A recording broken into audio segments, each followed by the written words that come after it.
Capítulo 13. Plus Ultra. Era a vez da terapêutica. Simão Bacamarte, ativo e sagaz em descobrir enfermos, excedeu-se ainda na diligência e penetração com quem principiou a tratá-los. Neste ponto, todos os cronistas estão de pleno acordo. O ilustre alienista fez curas pasmosas que excitaram a mais viva admiração em Itaguaí. Com efeito, era difícil imaginar mais racional sistema terapêutico. Estando os loucos divididos por classes, segundo a perfeição moral que em cada um deles excedia as outras, Simão Bacamarte cuidou em atacar de frente a qualidade predominante. Suponhamos um modesto. Ele aplicava a medicação que pudesse incutir-lhe o sentimento oposto, e não ia logo às doses máximas, graduava-as, conforme o estado, a idade, o temperamento, a posição social do enfermo. Às vezes, bastava uma casaca, uma fita, uma cabeleira, uma bengala para restituir a razão ao alienado. Em outros casos, a moléstia era mais rebelde. Recorria então aos anéis brilhantes, às distinções honoríficas, etc. Houve um doente poeta que resistiu a tudo. Simão Bacamarte começava a desesperar da cura, quando teve ideia de mandar correr matraca, para o fim de o apregoar como um rival de Garção e de Píntaro. Foi um santo remédio, contava a mãe do infeliz a uma comadre. Foi um santo remédio. Outro doente, também modesto, opôs a mesma rebeldia à medicação. Mas, não sendo escritor, mal sabia assinar o nome, não se lhe podia aplicar o remédio da matraca. Simão Bacamarte lembrou-se de pedir para ele o lugar de secretário da Academia dos Encobertos estabelecida em Itaguaí. Os lugares de presidente e secretários eram de nomeação régia, por especial graça do finado rei Dom João V, e implicavam o tratamento de excelência e o uso de uma placa de ouro no chapéu. O governo de Lisboa recusou o diploma, mas representando o alienista que o não pedia como prêmio honorífico ou distinção legítima, e somente como um meio terapêutico para um caso difícil, o governo cedeu excepcionalmente à súplica, e ainda assim não fez sem extraordinário esforço do ministro da Marinha e Ultramar, que vinha a ser primo do alienado. Foi outro santo remédio. E realmente é admirável, dizia-se nas ruas, ao ver a expressão sadia e enfunada dos dois ex-dementes. Tal era o sistema. Imagina-se o resto. Cada beleza moral ou mental era atacada no ponto em que a perfeição parecia mais sólida, e o efeito era certo. Nem sempre era certo. Casos houve em que a qualidade predominante resistia a tudo.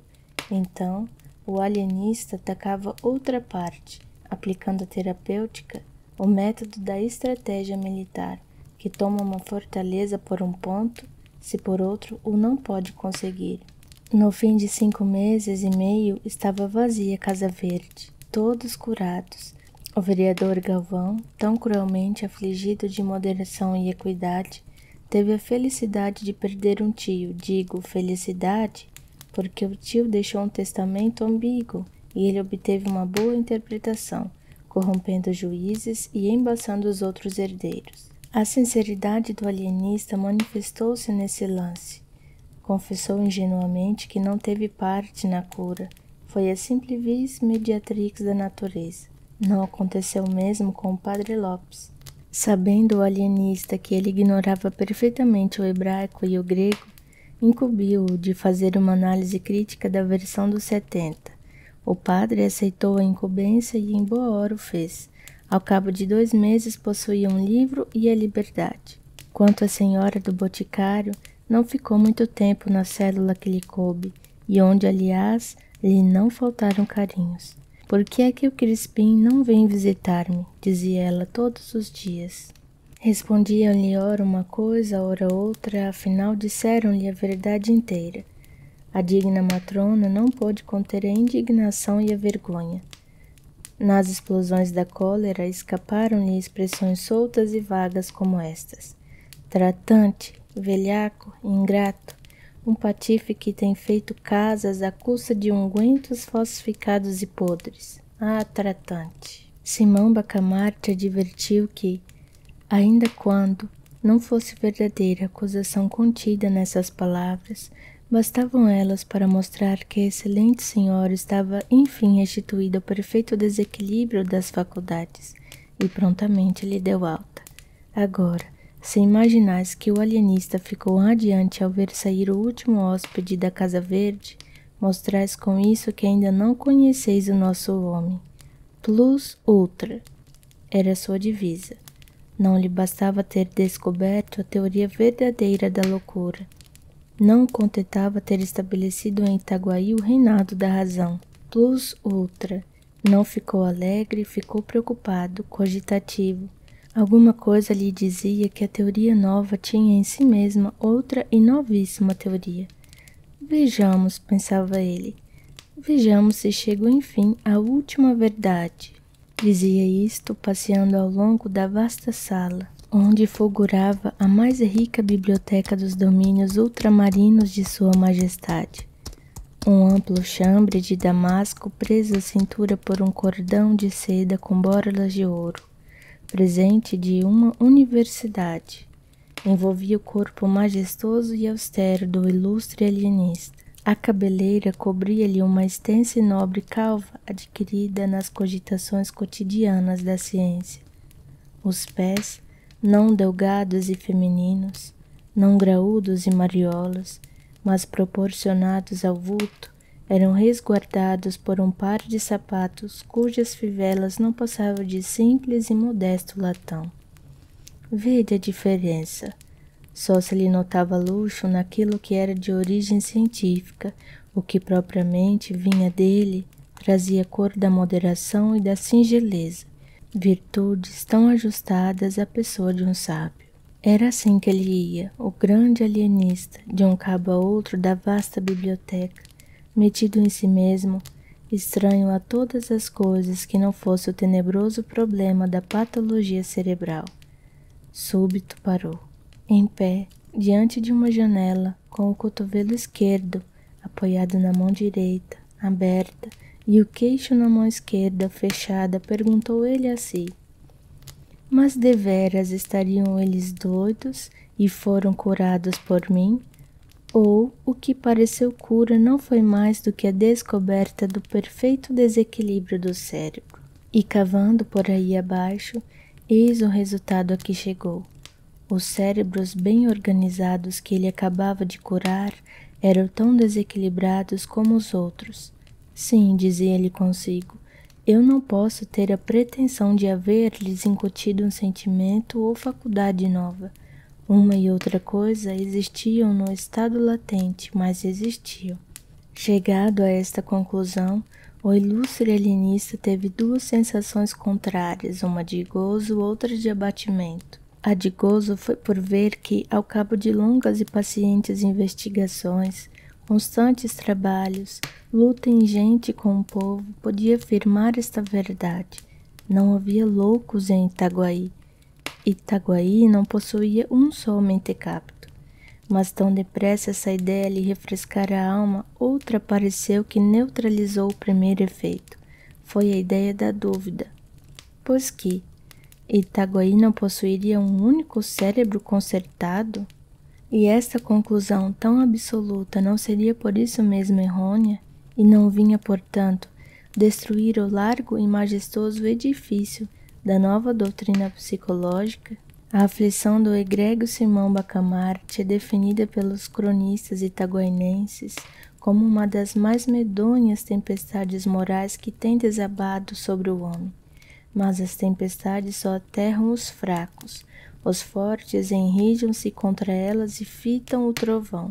20 minutos depois, alumiou-se a fisionomia do alienista de uma suave claridade. Sim, há de ser isso, pensou ele. Isso é isto. Simão Bacamarte achou em si os característicos do perfeito equilíbrio mental e moral. Pareceu-lhe que possuía sagacidade, a paciência, a perseverança, a tolerância, a veracidade, o vigor moral, a lealdade, todas as qualidades, enfim, que podem formar um acabado mentecapto. Duvidou, logo é certo, e chegou mesmo a concluir que era ilusão, mas sendo homem prudente, resolveu convocar um conselho de amigos, a quem interrogou com franqueza. A opinião foi afirmativa. Nenhum defeito? Nenhum, disse em coro a assembleia. Nenhum vício? Nada. Tudo perfeito? Tudo. Não, impossível, bradou o alienista. Digo que não sinto em mim essa superioridade que acabo de ver definir com tanta magnificência. A simpatia que vos faz falar. Estudo-me e nada acho que justifique os excessos da vossa bondade.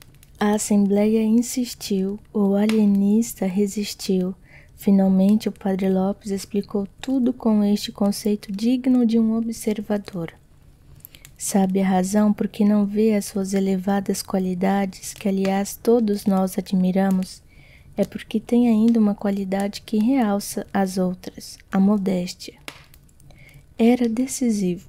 Simão Bacamarte curvou a cabeça, juntamente alegre e triste, e ainda mais alegre do que triste. Ato contínuo, recolheu-se à Casa Verde. Em vão, a mulher e os amigos lhe disseram que ficasse, que estava perfeitamente são e equilibrado. Nem rogos, nem sugestões, nem lágrimas o detiveram um só instante. A questão é científica, dizia ele. Trata-se de uma doutrina nova, cujo primeiro exemplo sou eu. Reúno em mim mesmo a teoria e a prática. Simão, Simão, meu amor, dizia-lhe a esposa com o rosto lavado em lágrimas. Mas o ilustre médico, com os olhos acesos da convicção científica, trancou os ouvidos à saudade da mulher e brandamente a repeliu. Fechada a porta da Casa Verde, entregou-se ao estudo e à cura de si mesmo. Dizem os cronistas que ele morreu dali a 17 meses, no mesmo estado em que entrou, sem ter podido alcançar nada. Alguns chegam ao ponto de conjecturar que nunca houve outro louco, além dele, em Itaguaí. Mas esta opinião, fundada em um boato que correu desde que o alienista expirou, não tem outra prova senão boato. E boato duvidoso, pois é atribuído ao padre Lopes, quem com tanto fogo realçara as qualidades do grande homem. Seja como for, efetuou-se o enterro com muita pompa e rara solenidade. Fim do livro.